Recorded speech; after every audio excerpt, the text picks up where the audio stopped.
नमस्कार दोस्तों। उम्मीद करता हूँ कि आप सब बहुत ही अच्छे होंगे और परमात्मा की दया से आपके अंदर विवेक की शक्ति बढ़ती ही जा रही होगी। आज दोस्तों बात करेंगे, एक वाणी है, अव्वल अल्लाह नूर उपजाया। काफ़ी मेल्स आ रही थी कि इस वाणी पे सत्संग कीजिए, बहुत अच्छी वाणी है, कबीर साहब की गहरी वाणी है। दोस्तों पहले आपको बता दूं मैं कि ये जो वाणी है इसमें आत्मज्ञान और ब्रह्म ज्ञान दोनों का समावेश है। आपने भावों को पकड़ना है और समझना है कि कहाँ पे ब्रह्म ज्ञान की बात हो रही है और कहाँ पे आत्मज्ञान की बात हो रही है।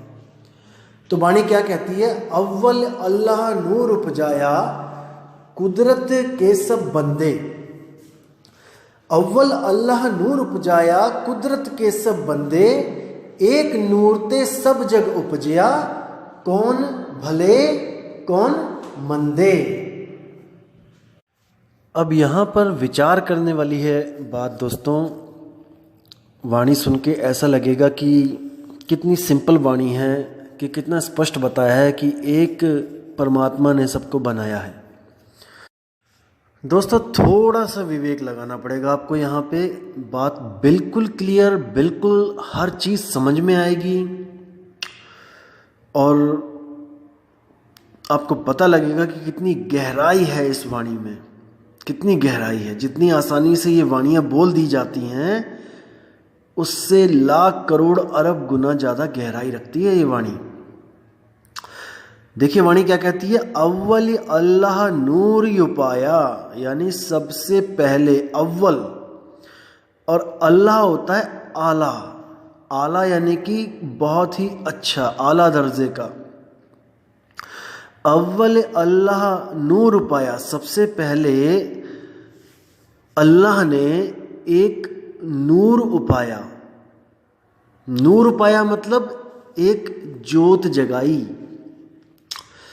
प्रकाशित की, एक ज्योत, प्रकाश पैदा किया। अव्वल अल्लाह नूर उपाया, अल्लाह ने सबसे पहले जो प्रकाश पैदा किया उस प्रकाश से जो आगे है सृष्टि बनी, उसी प्रकाश से आगे कुदरत बनी और कुदरत के सब बंदे। उसी कुदरत, कुदरत का मतलब प्रकृति, उसी कुदरत से आगे सब इंसान, सब जानवर, सब कुछ जो भी आपको दिख रहा है वो बना।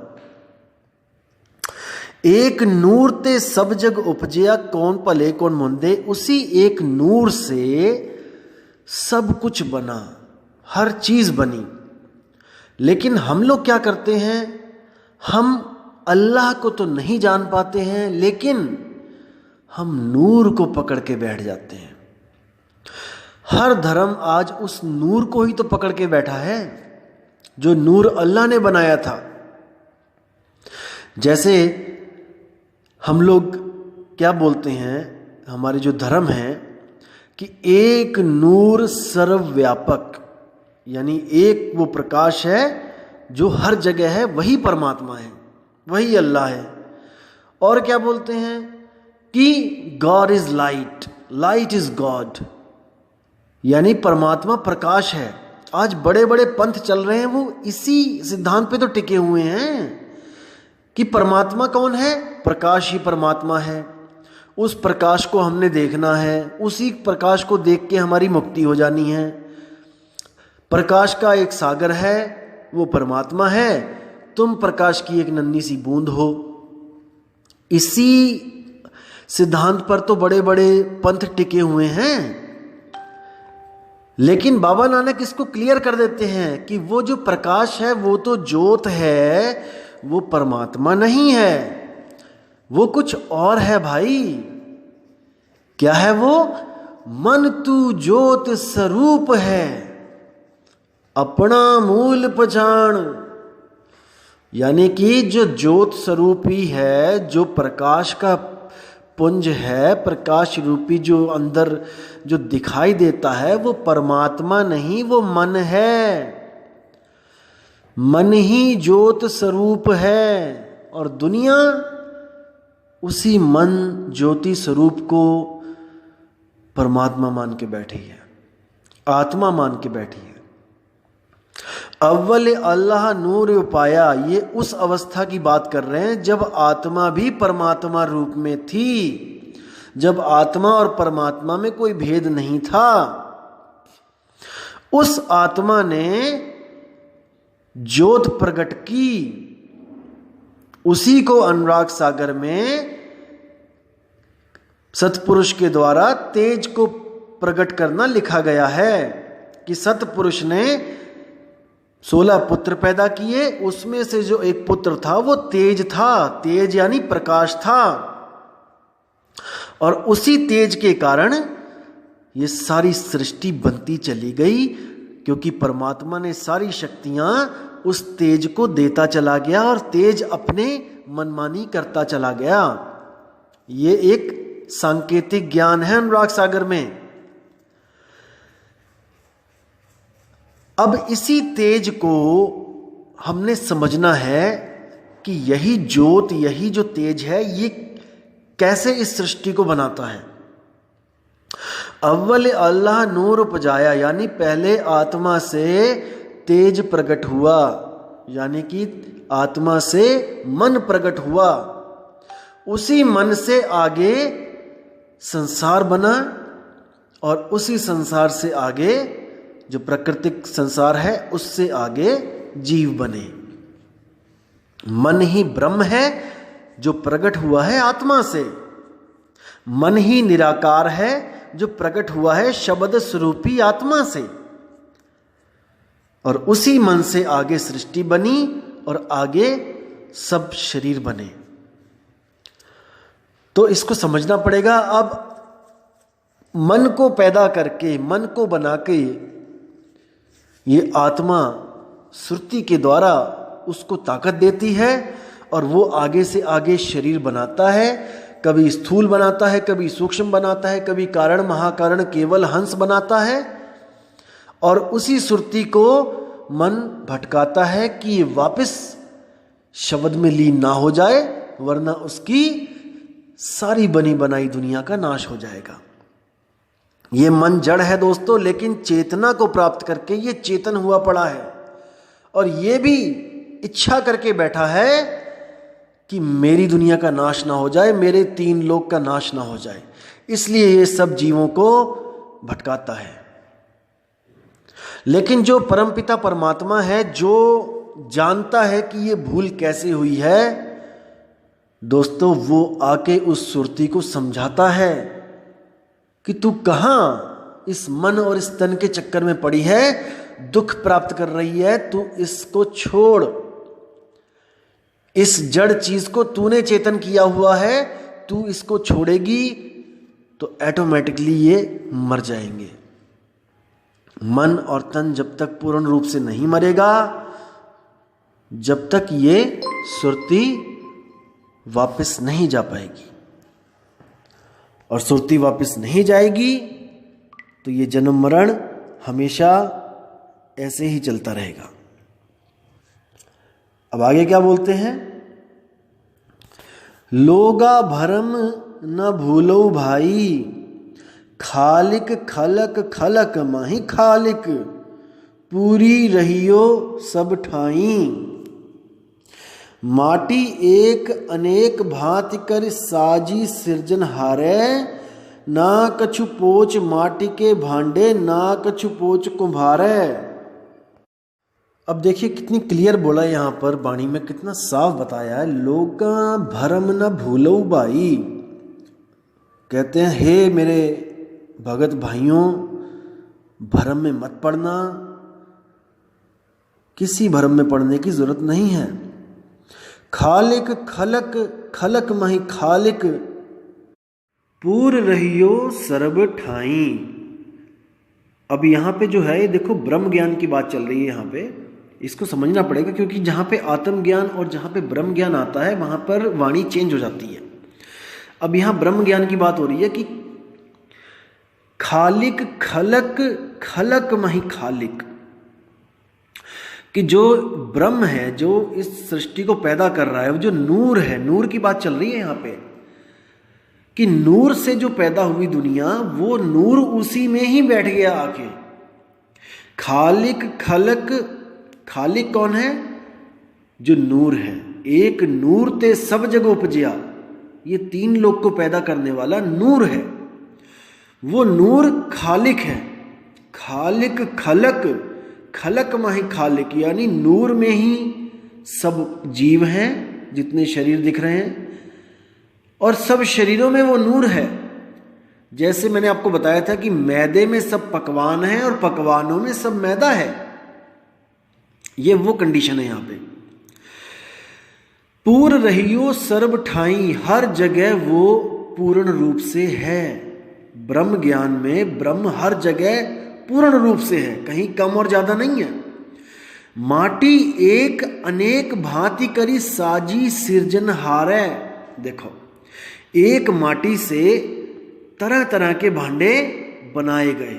जैसे मैं बताता हूं कि मैदे से अलग अलग पकवान बनाए गए। ना कछु पोच माटी के भांडे, ना कछु पोच कुम्हारै, ना तो माटी के बर्तनों में कोई विकार है और ना ही कुम्हार में कोई विकार है, यानी कि दोनों समरूप हैं, एक ही चीज है।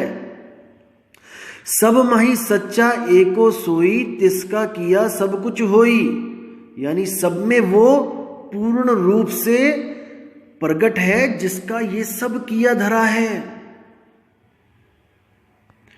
हुकुम पछाने सु एको जाने, बंदा कहिए सोई, यानी जो इस ज्ञान को समझ जाता है ब्रह्म ज्ञान को, और वो एक ही जानता है हर बंदे को। ब्रह्म ज्ञानी जो होते हैं वो हर जीव को एक ही समझते हैं। ब्रह्म ज्ञानियों के लक्षण मुझसे पूछे जाते हैं, क्या है भाई? ब्रह्म ज्ञानी वो होता है जो चंडाल, कुत्ता, सूअर, आदमी, इंसान किसी को भी अलग अलग नहीं मानता, वो सबको एक रूप समरूप मानता है, वो ब्रह्म ज्ञानी होता है। तो क्या कहते हैं कि अल्लाह अलख न जाई लखिया, गुरु गुण दिता मीठा, कह कबीर मेरी शंका नासी, सर्व निरंजन डिठा। यहां पर देखो कितना क्लियर बोला है कि अल्लाह अलख न जाए लखिया, वो अल्लाह जो है वो अलख, वो लखा नहीं जा सकता, और जो लखा जा सकता है वो अल्लाह नहीं है। इसको समझना पड़ेगा दोस्तों। जो अल्लाह है वो लखा जा नहीं सकता, इन आंखों से उसको देख नहीं सकते, और जो इन आंखों से हम देख सकते हैं वो अल्लाह नहीं है, वरना वो अलग नहीं है। जो लखा गया वो अलग कैसे है? अलग नहीं लखा जाता है और प्रकाश लख लिया जाता है। जो प्रकाश है जो अल्लाह से पैदा हुआ था वो लखा जा सकता है। आप मेडिटेशन करो, आप ध्यान लगाओ, आपको अंतर में प्रकट होगा, प्रकाश ही प्रकाश प्रकट होगा और आप उसको देखोगे। लेकिन दोस्तों वो परमात्मा नहीं है, वो परमात्मा के द्वारा पैदा हुआ जड़ प्रकाश है। जैसे 100 वाट का बल्ब अगर बाहर की तरफ देखेगा तो उसको प्रकाश दिखाई देगा, और वो खुद को ना जानने के कारण प्रकाश को मान लेगा परमात्मा, प्रकाश को मान लेगा कोई अपने से अच्छी बड़ी चीज। तो ये भ्रम है दोस्तों, वो प्रकाश उसी से निकल रहा है, उसी के द्वारा प्रकाश निकल रहा है, और वो अपने स्वरूप को ना जानने के कारण अपने से निकले हुए प्रकाश को परमात्मा मान के बैठ रहा है। इसी तरह बोला गया है कि मन तू ज्योत स्वरूप है। ये जीव को समझाया गया है कि जो मन है, हे जीव, जो तेरा मन है वो ज्योति स्वरूप है, लेकिन तू इसके चक्कर में मत पड़, तू अपना मूल पहचान, तू अपने आप को पहचान ले। तू ज्योति स्वरूपी नहीं है, तू शब्द स्वरूपी है। यहां पे 2 स्वरूप हैं, एक ज्योति स्वरूप और एक शब्द स्वरूप। शब्द स्वरूप क्या है? वो हमारी सुरत है, शब्द स्वरूपी सुरति है, और शब्द स्वरूपी ही आत्मा है। क्योंकि आत्मा और सुरति एक ही चीज हैं, एक ही चीज के दो रूप हैं, इसलिए वो एक ही रूप है। भ्रम से, भ्रमवश सुरति अपने शब्द स्वरूप से अलग हुई है, भ्रमवश, इसलिए वो आत्मा कहला रही है। और जिस शब्द से उसकी सुरति अलग नहीं हुई है वो परमात्मा कहला रही है। बिल्कुल सिंपल, बिल्कुल साफ। जिस शब्द से उसकी सुरति अलग हो गई और वहां से मन प्रकट हुआ और वहां से सारा जहां प्रकट हुआ, वो सुरति आत्मा कहलाई। और जो शब्द से अलग नहीं हुई, शब्द में ही रमी हुई है, वो मूल सुरति जो केवल हमें समझाने के लिए आती है, वो परमात्मा कहलाई। तो क्या कह रहे हैं साहिब कि खालिक खलक खलक मही खालिक, यानी इस दुनिया को बनाने वाला जो ब्रह्म है वो हर वस्तु में समान रूप में बैठा है, हर जगह है वो। तो कहते हैं अल्लाह अलख न जाई लखिया, गुर गुड़ दीना मीठा, और कहे कबीर मेरी शंका नासी, सर्व निरंजन डीठा। अब देखो कबीर साहब को शंका तो कोई थी नहीं, पहली बात ये हमें समझाने के लिए बता रहे हैं कि मेरी शंका नाठी, यानी कि जो मैं सबको अलग अलग समझता था, एक अज्ञानी जीव के बारे में बात कर रहे हैं कि मैंने जब ज्ञान दिया लोगों को तो उनकी शंका नाठी, उनकी शंका खत्म हो गई कि वो मुझ में है कि वो तुझ में है। ब्रह्म ज्ञान हर जगह है, ब्रह्म हर जगह समान रूप में स्थित है, उसी को निरंजन बोला गया है। निरंजन यानी कि जो माया से निर्लेप है, निर मैंने निर्लेप, अंजन मैंने माया। तो ब्रह्म को भी निरंजन कहा जाता है, क्योंकि आप देखोगे जैसे जो मन है, मन दो प्रकार के हैं, एक पिंडी मन, एक ब्रह्मंडी मन। जो पिंडी मन है वो आपको हमेशा उलझा के रखेगा, आपके पिंड को दौड़ा के रखेगा, आपके शरीर को भगाए रखेगा। एक वो पिंडी मन है जो इच्छाएं खत्म नहीं होती जिसकी। और ब्रह्मंडी मन क्या होता है? जो ब्रह्म रूप होता है, जो स्थिर हो जाता है, जो जीव को धोखा देने के लिए ऐसा स्थिर हो जाता है, शून्य हो जाता है कि जीव को लगता है, सुरत को लगता है कि बस अब मैंने प्राप्त कर लिया परमात्मा को। अब ये पानी बिल्कुल हिल नहीं रहा है, स्थिर हो चुका है, यानी शायद यही परमात्मा, यही सहज रूप में मुझे परमात्मा मिल गया है। और उसी रुके हुए पानी में जब सुरति अपने प्रकाश को देखती है तो समझती है कि बस अब मुझे वो प्राप्ति हो गई जिसके लिए मैं युगों युगों से भटक रही थी। लेकिन दोस्तों यही उस ब्रह्म, उस मन का छलावा है। वो चलता हुआ पानी भी ब्रह्म है और वो रुका हुआ पानी भी ब्रह्म है। उसमें सुरति अपने प्रतिबिंब को देखती है और भटक जाती है। हमने ये ज्ञान समझना है कि जो देख रहा है वो कौन है, जो उस प्रकाश को देख रहा है वो कौन है। जब तक वो स्वयं को नहीं प्राप्त करेगा, स्वयं का ज्ञान नहीं प्राप्त करेगा, तब तक वो किसी ना किसी चीज को देखता ही रहेगा। जो दिखता है वो दृश्य है और जो देखता है वो दृष्टा है। दृष्टा को जो अब अपना, दृष्टा को जब अपना स्वयं का ज्ञान होगा कि मैं कौन हूं, तब उसको असल में मुक्ति मिलेगी। जब वो हर चीज को दृश्य समझकर नकारने लगेगा, जब हर चीज को वो दृश्य समझेगा, तब उसको समझ में आएगा कि हर दृश्य से अलग मैं दृष्टा हूं। केवल इतना समझने से मुक्ति नहीं मिलेगी कि मैं दृष्टा हूं और सामने दृश्य है और जो भी दृश्य आएगा मैंने उसमें नहीं उलझना है। इससे मुक्ति नहीं मिलेगी दोस्तों। जो दृष्टा है उसका स्वरूप क्या है, वो कैसे दृश्य और दृष्टा भाव से अलग होगा। क्योंकि दृश्य एक खत्म होगा तो वो दूसरा दृश्य पैदा कर सकता है। वो इतना सक्षम है कि एक दृश्य बनाया, वो खत्म हुआ, अगला दृश्य पैदा कर देगा। यही उसकी भूल है।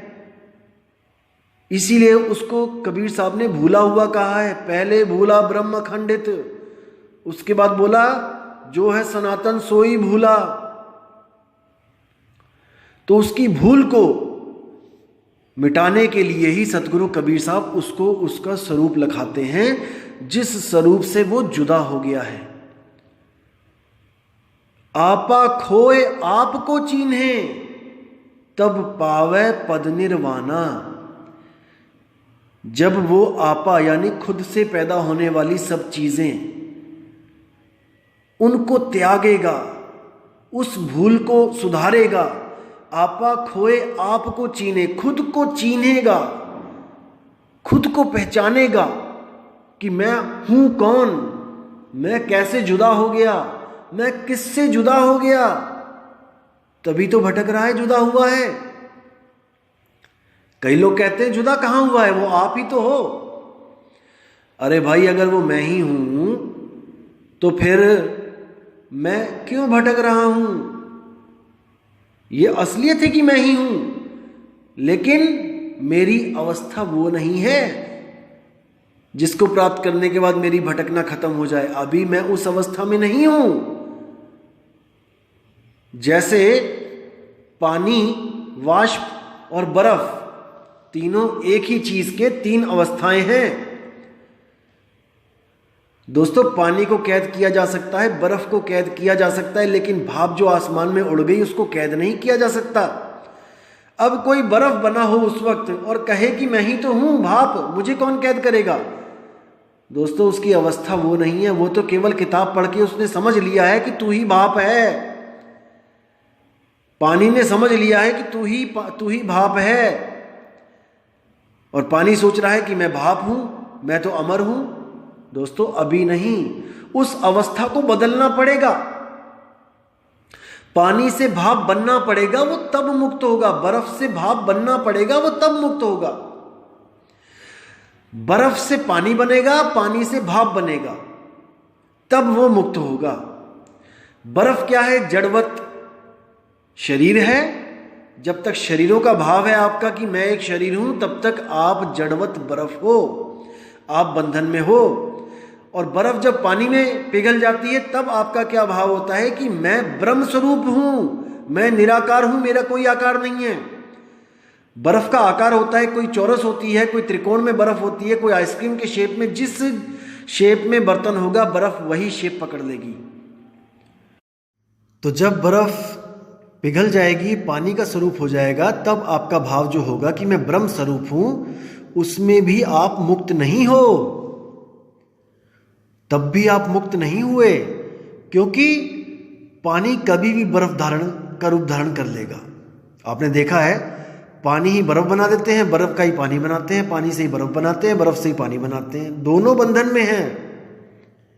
हम उसको फ्रिज में रख सकते हैं दोनों को, लेकिन अगर एक बार पानी अपने स्वरूप को पकड़ ले और वो भाप रूप में चला जाए, तो दोस्तों वो किसी के हाथ नहीं आता। ये उदाहरण है। कई लोग कहेंगे कि बादल से भी बरस जाएगा, वो बात अलग है, वो उदाहरण है, जस्ट एक उदाहरण है।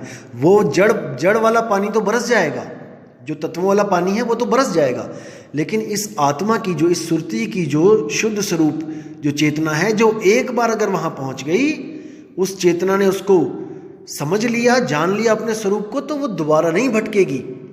क्योंकि वो तत्व नहीं है भाई, वो चेतन है, वो जीवित है, वो समझदार चेतना है, वो जीवित चेतना है, वो दोबारा नहीं भटकेगी। उसको रास्ता मिले तो सही एक बार, उसको युगों युगों से रास्ता ही नहीं मिल रहा है। दिक्कत यहां पे आ रही है, रास्ता नहीं मिल रहा है, इसलिए वापस दुनिया में आ रही है बार बार। एक बार रास्ता मिल गया तो दोबारा नहीं आएगी, यहां पे गारंटेड है।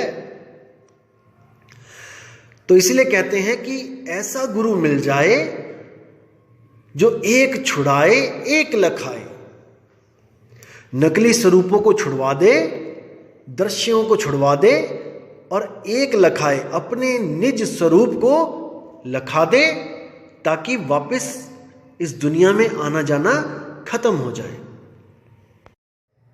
तो दोस्तों इसी के साथ ही मैं अब आपसे विदा चाहूँगा और बहुत ही जल्दी एक और ऑडियो के साथ आऊँगा जिसमें आपको मैं बताऊँगा कि कैसे आत्म स्वरूप को भूल जाने के कारण ये सारा जो भी है दुविधा पड़ी है, और कैसे उस आत्म स्वरूप को जानने के बाद ही हमारी हर दुविधा खत्म हो जाएगी। तो दोस्तों इसी के साथ मैं अब विदा चाहूँगा। जय गुरु बंदी छोड़ कबीर साहेब, जय गुरु बंदी छोड़ मदन साहेब, जय जय गुरु बंदी छोड़ बैराग साहिब जी की सदा ही जय हो। साहिब बंदगी सतनाम।